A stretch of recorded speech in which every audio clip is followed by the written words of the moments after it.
How's it going, everybody? Texas Man here. I hope you guys are all having a fantastic day. Please give this video a thumbs up if you guys really enjoy it. Subscribe if you guys have not already. Also, do me the biggest favor of all, hit the bell notification button so you guys do not miss out on future videos or streams here on the channel. You guys can also find me on Discord at 6957. And as always, we're going to be doing Star Wars The Bad Batch Season 2, talking positives and negatives, my thoughts and opinions. You guys decided that I should review each episode in a separate video instead of me just doing a full-on review of the whole season. So that is what I'm going to be doing. And since episode 1, Spoils of War, and episode 2, Ruins of War, both released on the same day at the same time, I'm going to be reviewing both of them here in this video, and then I'll be doing every single episode separately. I don't know if the season 2 finale is going to have 2 episodes with that. If it does, I'll more than likely review both episodes together. So that's how I'm going to do it. So just keep that in mind. So episode 1, Spoils of War, starts off a few months after the ending of season 1. If you guys don't remember season 1 at all, which I really don't remember. I remember bits and pieces, some characters here and there. Basically, in season 1, which I will try to have posted at the end of this video, that basically, Season 1 made it where we got introduced to Omega, Order 66 happens, Bad Batch is on the run from the Republic, which is now the Empire, and Omega gets a bow from the Night Sisters. There's a bunch of other characters from the Clone Wars that shows up, and at the end, Kamino is destroyed, and the Empire believes that Bad Batch was on Kamino when it was destroyed, and that is how Season 1 ends. Season 2 picks up a couple months afterwards, and we're on this beautiful planet with these sea crabs. Of course, the Bad Batch is running another mission for crocodile, reptile lady that's in charge of giving them missions so they can fuel their marauder ship and feed their face and try to make a living for themselves while being on the run from the Empire. In this episode, Spoils of War, we get a bunch of fantastic action sequences. We get the beginning parts for the heist for Count Dooku's war chest in his past soul, which I thought was really cool to see more connections to the Clone Wars show. It was really epic. We get to see the clone A-Wings again, which is really cool. And I'm probably going to say this a lot throughout Season 2, and I know I said this during my Season 1 review, Bad Batch doesn't feel like Bad Batch. Bad Batch, especially in Season 1, and I'm starting to get this again already with Season 2, is Bad Batch is basically more Clone Wars stuff, and it's more, pre-Rebels stuff. And I don't know. With Season 1 and now with the first 2 episodes of Season 2, I don't feel like I'm watching a separate part of Star Wars. I don't feel like I'm watching Bad Batch. I still feel like I'm watching something in between Clone Wars and Rebels. And I hate that feeling. At least with Rogue One and Solo and Andor and stuff, they have their own separate style and flavor and characters and worlds. Bad Batch just does not feel like its own separate thing, and I just don't think the show's going to ever be able to escape the fact that it is literally just a side spin-off project from the Clone Wars show, and I really don't like that. Hopefully, with Season 2 continuing onwards, it'll become its Bad Batch own thing, but still I don't have that, hey, I'm watching the Bad Batch feeling. It's like, hey, remember all these things from the Clone Wars, and hey, this is going to happen in Rebels, remember all these characters? And it's just, well, it is fun to see all this stuff. I want new and original things, and I'm hoping Season 2 delivers that.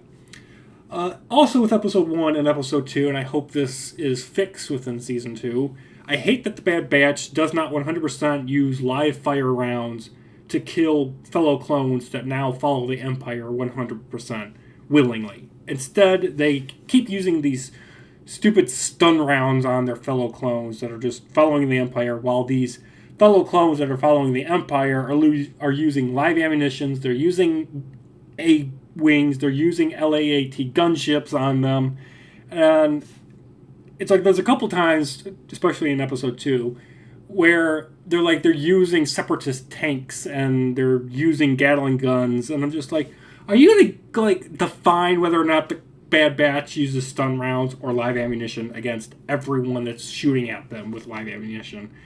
Like, I get the Bad Batch doesn't want to kill their own fellow clones, but they are willingly shooting at you with live ammunition. They are willingly following the Empire in order to hunt you down and kill you and follow whatever the Emperor wants accomplished, and you're stunning them. It makes no logical sense, and it's just something that bothers me greatly. And I found it to be stupid in Season 1, and they're carrying it on in Season 2, and I want that stupidity to end. Also, I don't know why, but Omega now is, like, smarter than all of the other clones within the Bad Batch. Like, she just points out obvious things that these other clones that are, 2-3 times her age should know. And the reason they should know this and be able to tell the audience this is because they're the ones teaching her this information. So why is it that the teachers are not as smart as the apprentices?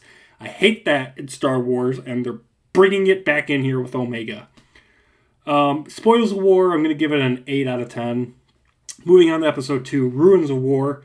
There were several stupid things, like I said, with the whole stun round stuff, and there was a couple funny moments in there within the episode. It's cool to see, again, that, and this was something in Clone Wars that's already been addressed, but they address it again here in this episode, is that people that live on Separatist planets or people that lived on Republic planets did not always believe in the views of what military force occupied the planet. So if you were living under Separatist or Republic rule, everybody on the other side thought that you were a Separatist or a Republican in that system. So it was cool to see in this episode that the people that lived on the palace that Dooku had, part of his homeworld, most of them did not believe in the Separatist cause. And because of that, Dooku was not only just pure evil against the Republic, but Dooku was just pure evil in destroying and stealing from people on his own home planet. And it just goes to show that not everybody believed in what the Separatists were doing, even though they were on the same planet that was being controlled by them, and same thing for the Republican forces. We also get to see that Omega just wants to be a protector and a rescuer. The show started off with Omega being kind of this bratty character, kind of like Ezra Bridger from Rebels and Ahsoka Tano from the Clone Wars. Omega wanted to be a clone soldier. She wanted to be part of the Bad Batch, and that's how the show kind of kicks off.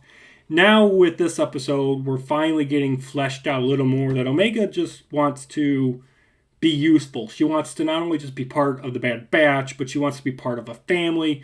She wants to be part of a community. She wants to be useful and not just a burden to everyone around her. And she also wants to help others out that the Empire is hurting, which I think is a really cool,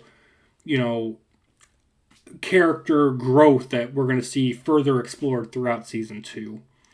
And of course, I was in total shock and awe when Admiral Rampart ends up murdering Captain Wilco in order to save his own skin. If you guys don't remember from Season 1, Admiral Rampart gave the order to destroy Kamino. And so, of course, he made the report to Grand Admiral Tarkin that Bad Batch had been destroyed when Kamino City was destroyed. And so if Captain Wilco says otherwise, then Admiral Rampart is not going to only be in trouble, but he will probably get demoted and possibly executed because Tarkin doesn't like failure in being lied to. So I'm going to give Ruins of War a 9 out of 10. Overall, I think Season 2 is off to a pretty decent start. I hope that it continues to impress me. I hope it continues to give really interesting Star Wars stories. And I hope that the Bad Batch Season 2 actually feels more like a Bad Batch season. I don't want it to just be more Clone Wars, and I don't want it to just be more Rebels era style. I want it to be Bad Batch. I want it to be punchy and, seeing these guys do their thing. So hopefully we get that within the rest of Season 2. So that's going to do it for this episodic review of Star Wars Bad Batch Season 2. Look forward to, of course, me covering the rest of them here on the channel as they do come out.